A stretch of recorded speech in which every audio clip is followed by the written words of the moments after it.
Okay. Hello, people. I am Jaby KOAY, joined by Katherine Castro, bombshell who doesn't think she's a bombshell. I'm not a bombshell, stop. Anyway, we're looking at MAANAADU, the official Tamil trailer. It says with STR, SJ, Suryah, Kalyani, Venkat, Prabhu, and it's from YSR. Let me deep dive into the description here so I know exactly who's who. Cast is STR, SJ, Suryah, Kalyani, Priya Darshan, and it's written and directed by Venkat, Prabhu. I have no idea what we're getting into here. This was put in front of us, and so I'm excited to say the least. Ain't that just the way it goes?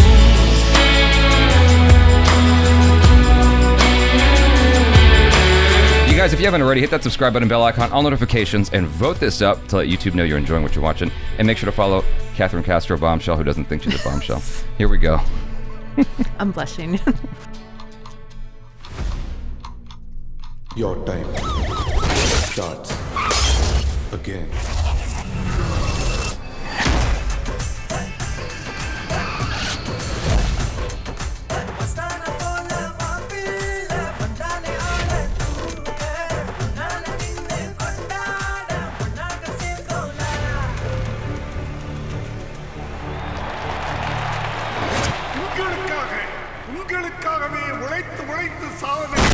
Oh! This took a turn. I was like, what? What is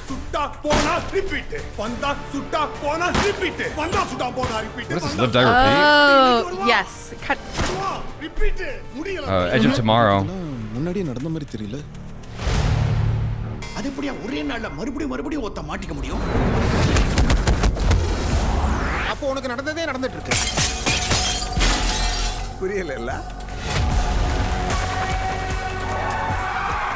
அல்லாஹ் சிவனும் சேர்ந்து உங்க மூலமா ஏதோ நடக்கணும்னு நினைக்கிறாங்க. அந்த purpose என்னன்னு தெரியுமா? சார் சிஎம் இன்னைக்கு நைட் மாநாட்டுல கொல்ல போறாங்க சார். ஒண்ணே கொல்லேடா.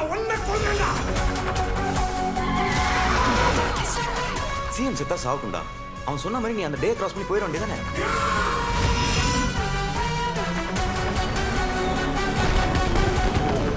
அப்ப அவனை பிடிச்சு கொன்னுடு.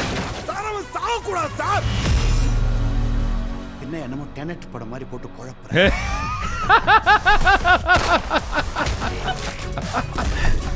Yes, yes.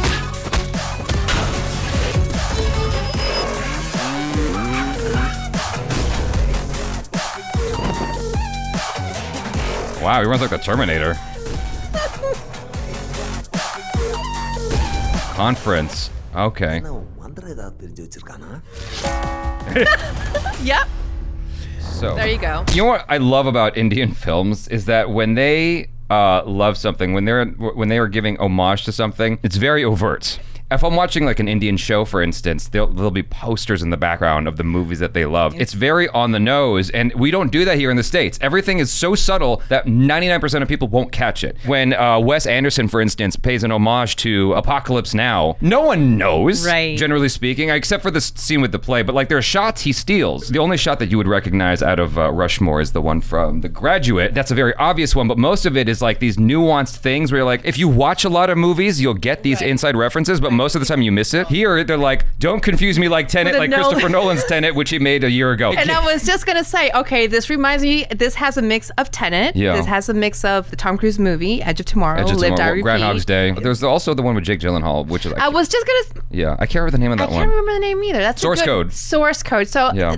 This got my attention immediately because it has that sci-fi element to it without being sci-fi, outer space, you know, AI stuff. Yeah. Do you know Happy what I mean? Death Day is also another one, I think. Happy Death Day is like a horror film with the same concept. They actually mention Groundhog's Day at the end of it. Who's in Happy Death Day? I can't remember. But I just know it's the same concept. I had to watch a series of horror films for this brand deal I did with a movie theater. Right. And so that was one of them. And I was like, oh, this is an interesting concept. They paid homage very overtly. That was an instance where they paid homage very overtly to an American film. But that's because in horror films, they don't give a shit. But but true cinephiles, true like filmmakers, they don't do that. Everything is nuanced. And it's like you have to really study film to know what references they're making, right? Guy Ritchie borrowed a lot from Martin Scorsese. And I only knew that once I started watching a lot of both of their films. Oh, really? Yeah. But he would never say that. It never says it in the movie, like, you know, whatever. Right. But here they gave you the IMDb page. of the film that they're borrowing from, all the films that they're inspired by. But I do like this concept a lot, like you're saying, because it's not sci-fi, but it has that magical element because this one cop has to basically resolve this crime before the 24 hours are up in order for the day not to repeat. It seems like there's also this element of the psychological trauma that he's dealing with, which they have explored in stuff like Groundhog's Day and Edge of Tomorrow, because after a while it kind of wears on you. But generally speaking, in those films, the characters get sad. Like in Happy Death Day, at a certain point, she's just like, fuck it, kill me, right? But here, he goes mad. He's like, no, but you don't understand. Like he's losing his mind. So what I also like about it, that it has that comedic element. Yes. I've seen some Indian films, but I have to admit I haven't seen many of them. Right. So I'm excited about these trailers that you're showing me. So these are movies that I want to go see. Yeah.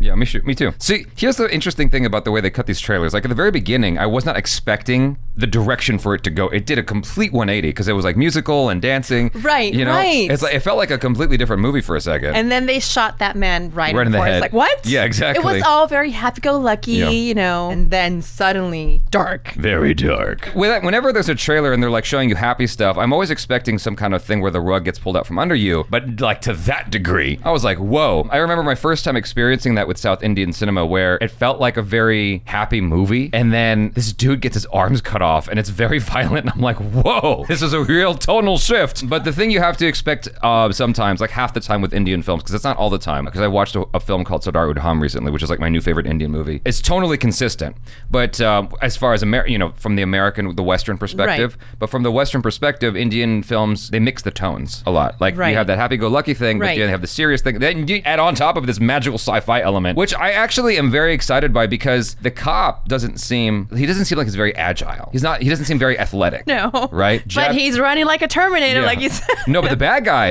is athletic. He was the one running like Terminator. Right. Like, he's the bad guy though? The bad guy who killed the politician. Right. Well, he's the villain. but is he the villain? Because he's assigned to, that's his assignment. So he's supposed to do this within 24 hours. The cop's the good guy who's trying, well, I don't know.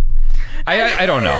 It's all conjecture. It looks like a good movie. Yeah, the cop looks like Jaby shaped now, whereas the bad guy looks like Jaby shaped 10 years ago when Catherine first met him. What I'm saying is, like, the odds are stacked against him, right? The one edge he has is his brain, and like the fact that he's got this teleportation where he goes back 24 hours. He's the one that has that Tenet machine where he can go, okay. Well, it's not on purpose. It's a magical thing that you just buy into. He doesn't know why it's happening. Like Groundhog's Day, he didn't. Bill Murray didn't know why it was happening. Right, he didn't know. Right, that's true. Anyway, that was fun. Hopefully you guys enjoyed that. These trailers so far, they've kept us all, both of us, or at least. Catherine speaks for Jaby now. I mean, they kind of kept me on the edge of my seat, like. So follow Catherine, recommend her some other Indian films you should check out. Yes, please. And subscribe if you haven't already. Hit that bell icon, all notifications, and vote this up to let YouTube know you're enjoying what you're watching. I'm Jaby KOAY. This is Catherine Castro. Peace out.